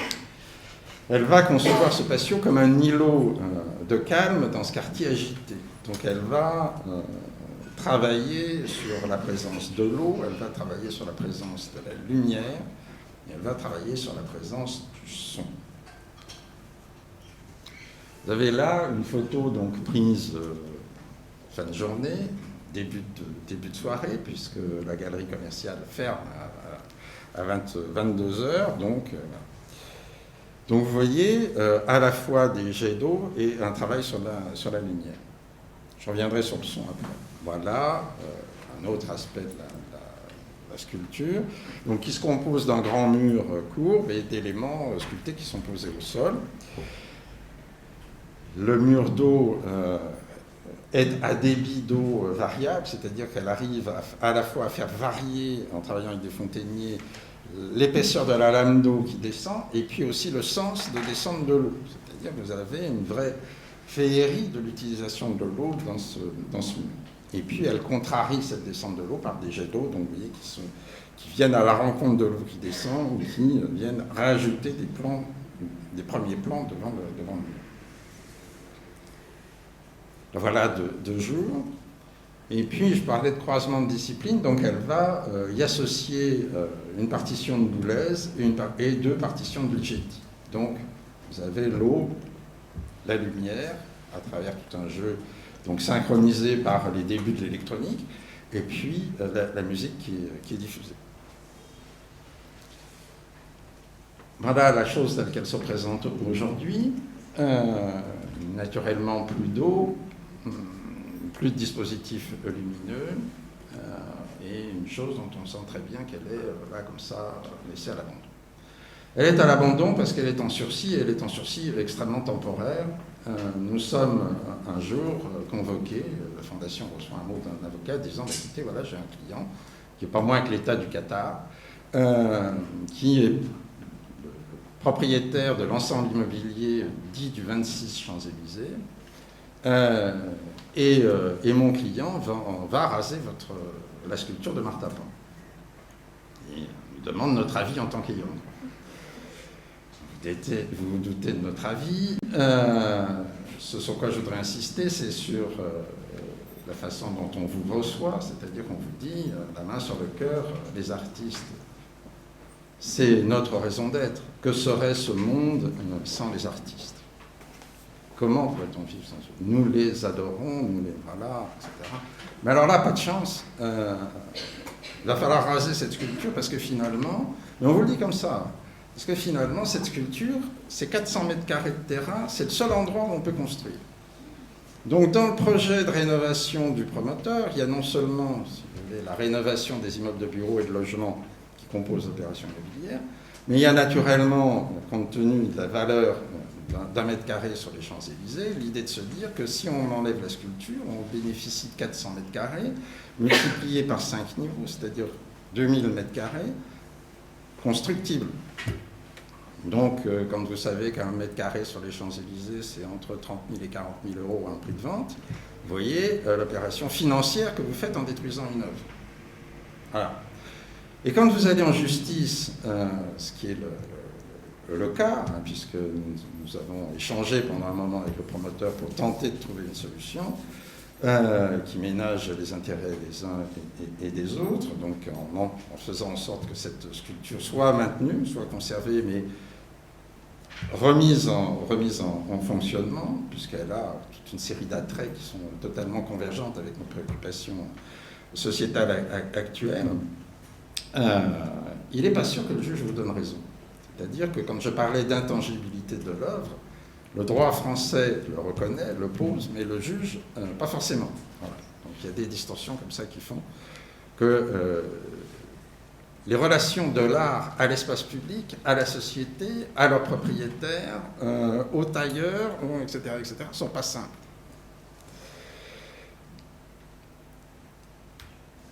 Donc j'avais fait un petit noir pour vous dire, effectivement, voilà, le 26 Champs-Élysées, ça peut très très rapidement devenir ça si personne ne se mobilise et si personne n'agit. On est donc aux antipodes, hein, je vous ai proposé une vue d'entrée de la villa de Sarrébie, donc du lieu d'habitation de Martha Pan et d'André Logancy tel qu'il se présente aujourd'hui, dans une relation forte, alors là, des sculptures à l'architecture. Un bassin de présentation de sculptures flottantes avec une autre sculpture de Martha Pan toujours dans le parc. Voilà, Martha a dit, dans le parc de Saint-Rémy, a disposé 18 sculptures monumentales, donc, par exemple le cercle et carré, celle-ci. Elle a aussi, ça c'est le travail magnifique des sculpteurs, c'est fait des interventions à l'intérieur, elle a créé la cheminée. Et puis pour faire une relation un peu amusante avec l'intervention de Sarah, André Logancy a toujours expliqué que le dessin de la maison de Saint-Rémy, donc le dessin de leur maison d'habitation, est parti de la cuisine. Donc il avait mis la cuisine au centre de la maison et créé une spirale qui monte jusqu'au toit terrasse et qu'il a organisé toute la maison autour de ça. Mais à qui a-t-il confié le dessin de la cuisine? À Martha Pan, sa deuxième épouse. Voilà. La cuisine comme lien finalement à travers les différents mariages, les différents épisodes de leur vie. Vous avez donc tout à fait en fond d'image des études de maquettes de Martha Pan, petite sculpture en marbre inspirée de la sculpture 110 que je vous ai présentée pour le quai. Tout un travail donc, de ses débuts où elle a commencé par travailler le bois, travailler des bois durs, auxquels, donc, vous voyez, ce sont des sculptures qui sont très souvent en 2 éléments. Et dès la fin des années 50, elle introduit le mouvement dans ces sculptures, c'est-à-dire que là, le plateau supérieur, il faut que vous imaginiez qu'il est à la fois tournant et oscillant. Donc il y a tout un calcul mathématique qui est fait, et à la fois une maîtrise des matériaux qui permet à la sculpture de se composer, de se recomposer comme ça sur elle-même. Je vous ai présenté cette sculpture-là aussi parce que je vais lundi à Nantes, au Musée des Beaux-Arts, qui possède un exemplaire, un des 6 exemplaires de cette sculpture, et qui, dans le cadre d'une initiative prise par des musées français et américains et français, a décidé de mettre à la disposition de publics malvoyants ou non-voyants 20 sculptures qui représentent l'histoire mondiale de la sculpture. Donc ils ont choisi, dans le grand catalogue de l'histoire de la sculpture, 20 œuvres. Et la partie contemporaine, donc moderne, a été confiée à Martha Pan. Donc nous avons fait, avec le musée, donc la fondation, une copie de cette sculpture de façon à ce que les gens puissent, le public aveugle, puisse la toucher et la découvrir vraiment de façon tactile. Voilà, juste, je finis là-dessus. Je sais que j'ai été long. Ce qui a fait la célébrité de Martha Pan, c'est aussi cette relation avec Maurice Béjart. Ici, il y a une sculpture qui s'appelle Le Tech, qui n'avait pas été faite par Maurice Béjart, contrairement à la deuxième qui s'appelait Équilibre. Mais le Tech donc, va être présenté pour la première fois sur le toit de l'unité d'habitation de Marseille à l'occasion d'un festival d'art d'avant-garde avec une danseuse absolument magnifique qui s'appelait Sophie Seigneurien. Et dernière intervention que je voulais faire part, j'ai parlé de la présence des œuvres d'art dans l'espace public. Martha a inspiré aussi des des formes beaucoup plus amples en matière d'architecture. L'une des deux, c'est les plus évidentes, c'est la salle du Conseil général donc de la préfecture, qui se trouve dans la préfecture de Haute-Seine à Nanterre, qui vient d'être inscrite à l'inventaire des monuments historiques, pour laquelle André Wagansky a pris comme modèle un élément d'un puzzle sculpté de Martha Pan et lui a donné la taille d'un édifice. Et puis ici, donc la collaboration sur la salle de l'état-major. Donc vous avez une salle de conférence dans ce grand œuf blanc qui est à Beyrouth. Voilà. Je m'arrêterai là, je m'excuse d'avoir été un peu long. L'actualité d'une fondation, c'est riche et c'est foisonnant, mais je tenais à quand même vous faire partager ces deux points qui me semblent fondamentaux: documenter et surveiller. Toute œuvre d'art dans le domaine public a droit à la reconnaissance publique. Or, cette reconnaissance est loin d'être acquise. Voilà, je vous remercie. Moi, j'avais peut-être une question à Sarah pour savoir si elle pouvait nous en dire un petit peu plus sur le travail qu'avait fait Simone Galpin sur l'homme et l'architecture. Vous êtes passé un peu vite là-dessus, mais sa présence était constante. Vous pourriez me donner quelques éléments complémentaires sur cette... Sa présence a été constante, oui, puisque donc, on l'a vu avec le brouillon, elle a vraiment développé avec André Wagansky les réflexions en amont de la revue. Et un autre élément qui est important et qui montre peut-être son importance à l'existence de la revue, c'est que donc, la revue s'arrête en 1947 faute de moyens financiers. Et André Wagansky et Simone Galpin tentent une réédition en Italie. Et donc beaucoup de courriers échangés de 1947 à 1950 sur une possible réédition de la revue. Et en fait, le divorce, déjà leur séparation en 1949 et le divorce en 1951 marquent aussi la fin de cette démarche d'une seconde publication de la revue à l'étranger.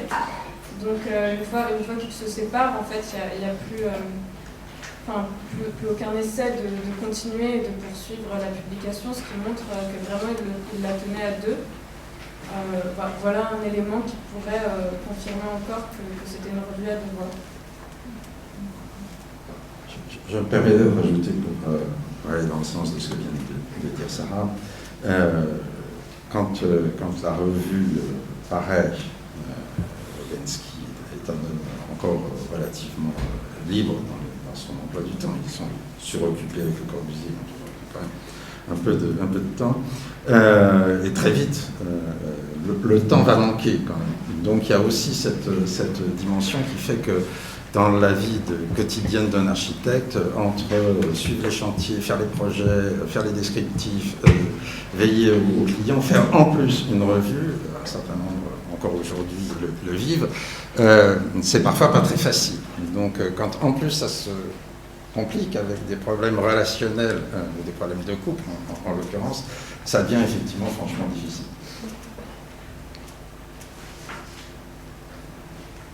Toujours pas de questions?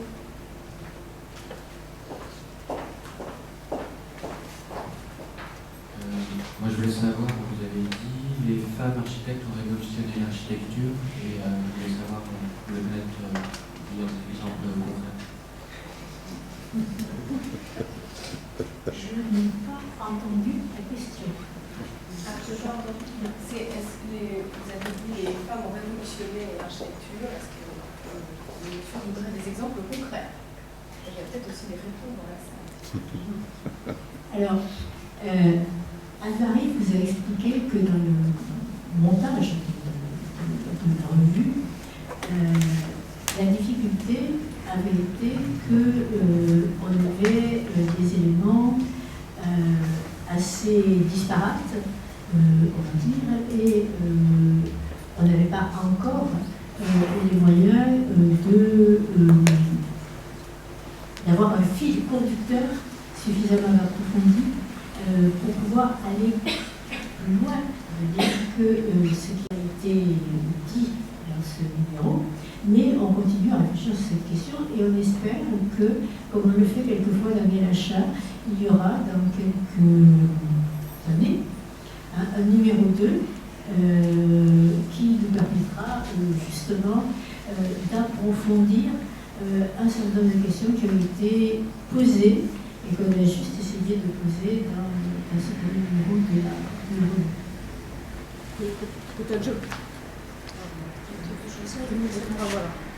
Peut-être je peux compléter.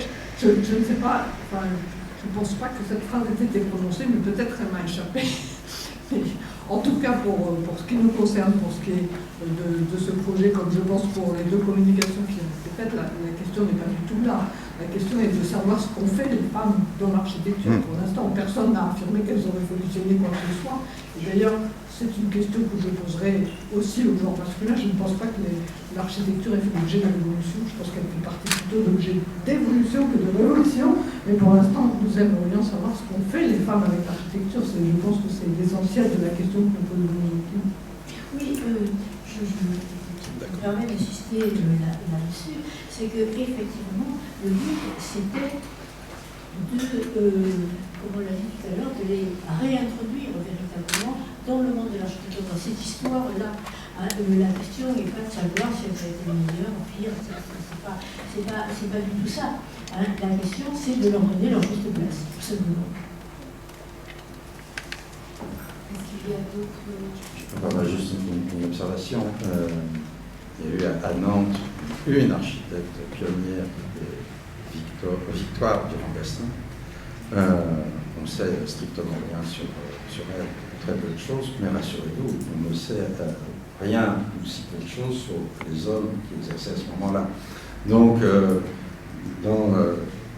dans l'immense inculture, j'allais dire, le peu de connaissances que nous avons de façon transverse, complète sur l'histoire de l'architecture, voilà.